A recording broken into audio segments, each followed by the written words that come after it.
Hello guys and welcome back to another video on my channel. Now today's a match reaction. It's Luton versus QPR. But before we get on with the match reaction guys, today's video is sponsored by OneFootball. OneFootball is a free football app which you guys can download on the Play Store or on the Apple Store, and it gives you everything which you need to know about your club. So a lot of you guys support Luton. We go on your following on the app, click on Luton, and it has pretty much all you need about the club. The one thing which you guys constantly ask me is about news, transfer related news, anything about Luton. You guys actually come up to me and ask me, where a lot of that information which I tell you is already online, and you can find out yourself downloading OneFootball. If you literally click on Luton, when you add Luton to your favourites on the app, it gives you all the latest news about the club. So as I'm scrolling down now, it's literally telling me everything I need to know about Luton. And it also told me about Sheffield United recalling back Norrington Davis. So if I go down here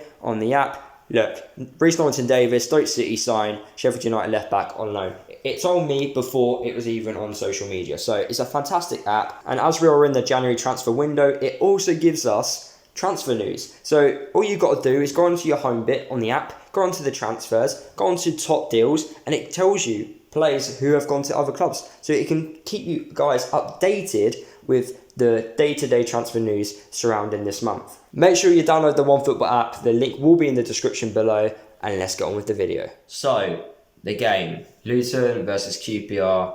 What are my thoughts for that? I just want to quickly talk about Norrington Davis. I know I've had a few of you guys message me and go, Lewis, what are your thoughts about the Norrington Davis getting recalled back by Sheffield United? My thoughts are, I don't want to play out like that in the dressing room. Now, that attitude for me isn't the right attitude, because basically his attitude is Stoke will develop him better than Luton. Yes, there's a possibility of him obviously getting promotion to the Premier League, and fair play. However, we were developing you, we were helping you, and he even admitted that in his interview. However, I felt it was a little bit disrespectful on him to go to another club in the same league. I just think it's okay. Stoke are in the playoffs, I understand that, and are strong favourites to go up due to their squad. However, we were, developing you. We were helping you in your career. We played a vital role in you playing for Wales. So I didn't like the attitude. The attitude for me just isn't right.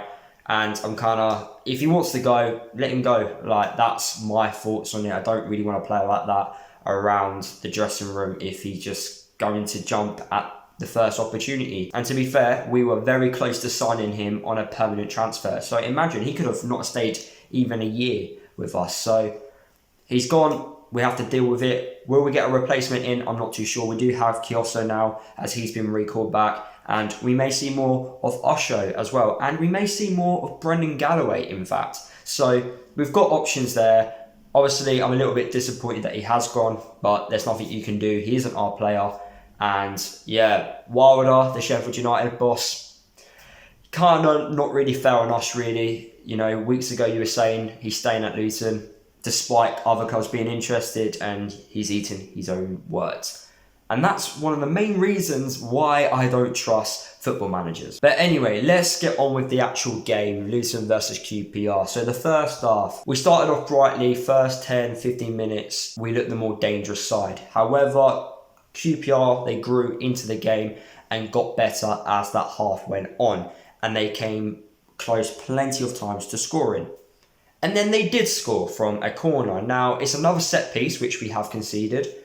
I'm a little bit disappointed that we have conceded from another set piece. But what I am more disappointed in is that Charlie Austin is a proven goal scorer, especially at the Championship. I mentioned him on my match preview. We can't give a player like that opportunities, because what happens? He scores. That's surely in the tactical briefing, which they do at the clubs. Surely someone says, don't let Charlie Austin have space in around the box. Surely that conversation was said before the game. So why on earth was he free at the back post for a free header? That at any level, it doesn't matter what player it is, I don't care if it's Ronaldo, you do not allow a player free at the back post to have a free header. especially when 3 of the players in front of him were ball watching from the corner. Why weren't we man marking? I don't like this zonal marking. Zonal marking for me, I hate it, because you can't pick a blame at a player.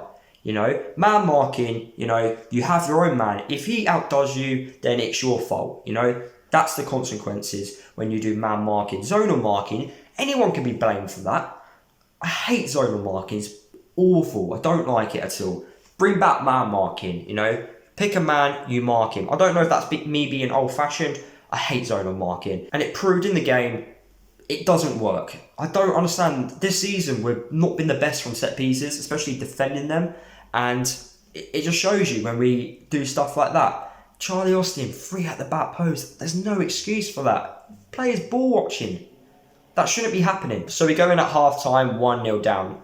So we expect a reaction. And we did get a reaction in the first 10 minutes into the second half. We have a golden opportunity to get back into the game. And it's from our striker, James Collins. 1-on-1 with the keeper. Didn't even get it on target. I do think James Collins is a championship striker. Don't get me wrong. However, he has missed some sitters. And we can make a compilation now of the amount of sitters James Collins has missed this season. So I think that's a massive indication now that an attacking player needs to come in during this transfer window. Going forward, we're just not good enough. It's that simple. I'm not being harsh. I'm just talking facts here. We don't create enough opportunities, and when we do eventually create the odd couple of opportunities in the game, we can't score them because our players are not clinical enough in front of goal. I don't remember QPR having that many chances, but the difference between them and us is they're more clinical. QPR are in the bottom half of the championship due to how badly they are defensively, yet we struggle to create chances against them. Their attack is brilliant. Yeah, I knew they will create chances because they've got a good attack. When you've got a good attack, you are going to create chances. However, they're poor at the back, yet we couldn't create chances against them. That worries me. That does worry me. And I'm not being harsh on the team. I'm not going to give you guys my thoughts after a loss and go, it's okay, we're nowhere near the relegation zone. I don't have that mindset. My mindset is I'm going to give you guys my thoughts about every game and tell you how I see it. It worries me that we don't create enough. Yes, I don't mind being, hard to break down. I don't mind that. However, sometimes that comes at a cost. And sometimes you need to change, especially if you're the home side. Playing 5 at the back at home, well, it felt like it was 5 at the back. I don't know 100% sure if Glenn Ray was in that 5-man. It looked like Glenn Ray was playing as a centre-back, so it looked like we were playing 5 at the back. And then he went into that defensive midfield role during the second half. Glenn Ray, that was one of the worst performances I've ever seen from him. I don't know how he lasted the 90 minutes. The amount of times he gave the ball away. QPR's second goal, that was coming because the amount of times we kept giving the ball away. I was just waiting for QPR to score a second because we kept giving it away. If that doesn't give a massive indication to Nathan Jones that Morel needs to get some game time, I don't know what does, because Glenn Ray, for me, recently hasn't been putting those performances in. Talking about changes, we're 1-0 down at home. Why are we waiting until the 75th minute to make a change in the game? That is not good enough, Nathan Jones. That really isn't good enough. The one massive thing which I don't like about Nathan Jones, now I do like the guy. I think what he's done at Luton is brilliant. However, he doesn't make his subs sooner. He takes his time with the subs. He's got experienced people as his coaching staff. Why are they not telling him, Nathan, you need to make a change? The game was crying out for a midfielder, an attacking player, someone to change the game. Moncur to come on. Why was this made too late when we're 1-0 down? I don't understand that. I really don't understand that. And what really frustrates me is the players that played in this game against QPR should have been fitter than them. But they didn't look fit at all. QPR looked fit despite playing 120 minutes on the weekend. The performance against QPR baffled me, and I'm not happy with that. For me, that was very poor performance. And I'm just being honest. I'm not being harsh. I'm being honest. That wasn't good enough. Let's be honest. It just weren't good enough. Hopefully we can bounce back against Bournemouth, but I'm not confident that we will. I think it will be another loss on the weekend due to the fact that Bournemouth, the squad which they have, They create lots of opportunities and we just struggle to create. We don't create enough. Nathan needs to change it. I've suggested in my videos recently that we should play with 2 strikers up top. Why can't we give it a go? Because 5 at the back, I don't agree with at all, especially at home. Away from home, okay, it's a different story.